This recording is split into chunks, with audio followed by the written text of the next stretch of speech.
Okay, now we've identified the customer type, we've prepared for the customer's visit, the customer's come through the door and we've greeted them in a positive, consistent manner, and we've shown them that we're ready for them. We've got the pre-printed repair order and the service history and the preventative maintenance schedule.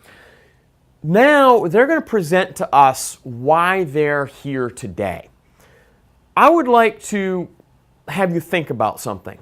When they walk up to this terminal, and maybe you don't recognize them, have you ever found yourself saying to that customer, "Do you have an appointment today?" It's pretty common, right? In my travels, I know when I get to a hotel, they'll often look at me and say, "Do you have a reservation?" Well, what message does that send? Do you have an appointment today? You don't mean, "Do you have an appointment today?" You as a service writer mean, "Am I going to find you in my system? Am I going to find you on my schedule?" Right? That's what you mean. But to a customer, when you approach them with, "Do you have an appointment today?" that can be seen as a real negative. They might be thinking, this person doesn't know who I am. Or they're not really ready for me. Or do I need one? If you went to a restaurant tonight to get dinner with your wife, family, significant other, whatever it may be, and you walk into that restaurant and the hostess greets you and says to you, "Do you have a reservation?" What's your immediate assumption? What's your knee-jerk reaction to, "Do you have a reservation?" And I'm guessing at least some of you thought, "Oh, I'm not getting in here tonight. I'm not eating here tonight. I need a reservation." So if I ask this customer, "Do you have an appointment today?" the message I'm sending is, you need an appointment. You don't have an appointment, you ain't getting in. Just think about that. Because you don't mean, "Do you have an appointment?" You mean, "Am I going to find you in this system?"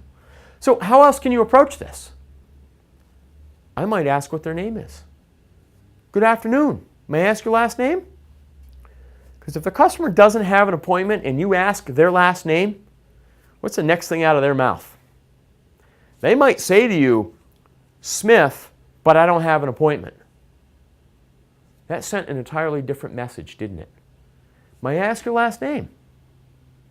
Now they're giving you the information they don't have an appointment. And there's no more assumptions associated with negativity. So just think about how you're greeting the customer.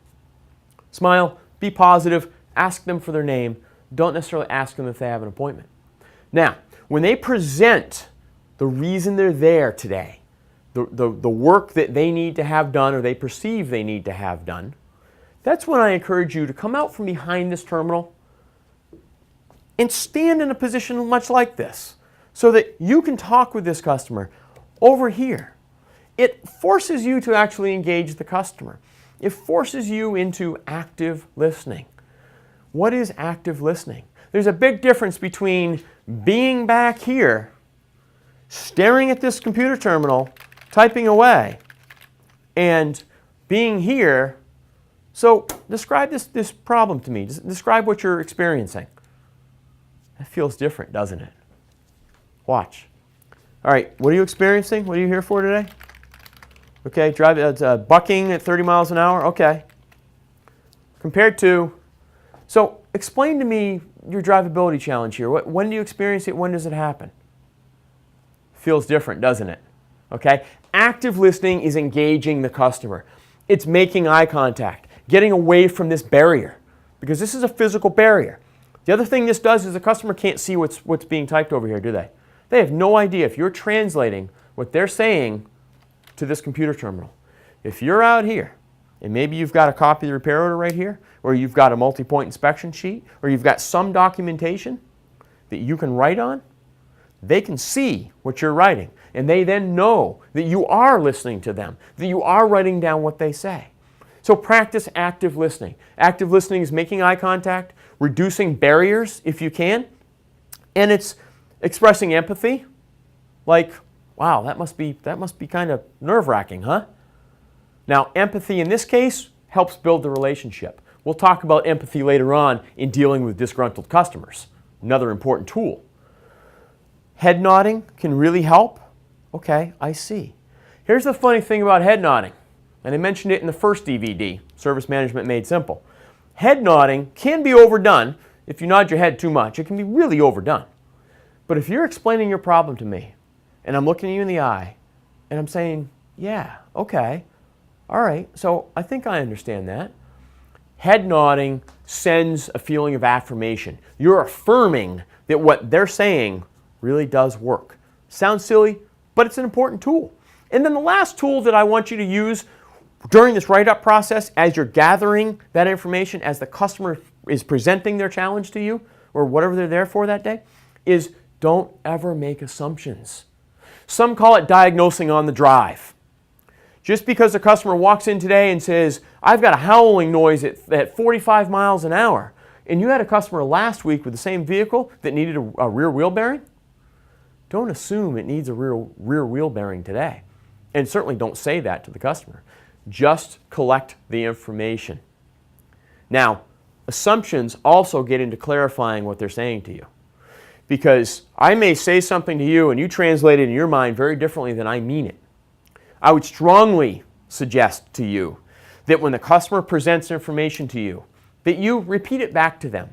So what I'm hearing you say, Mr. Johnson, is that at 45 miles an hour, you hear a howling noise from the rear of the vehicle.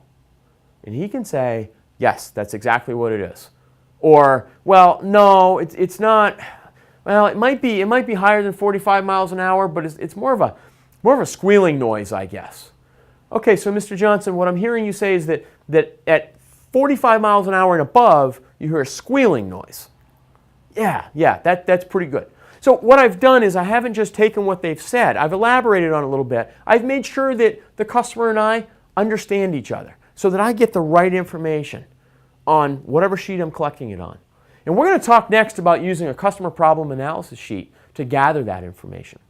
So in summary, greet the customer in a positive manner, greet them in a friendly manner, come out from behind this terminal, ask them their name instead of asking if they have an appointment today, come out from behind the terminal, engage the customer, actively listen, use head nodding, use eye contact, and clarify what they're saying to you. Next section, we'll talk about a really, really useful tool that can help gather that information. Up next.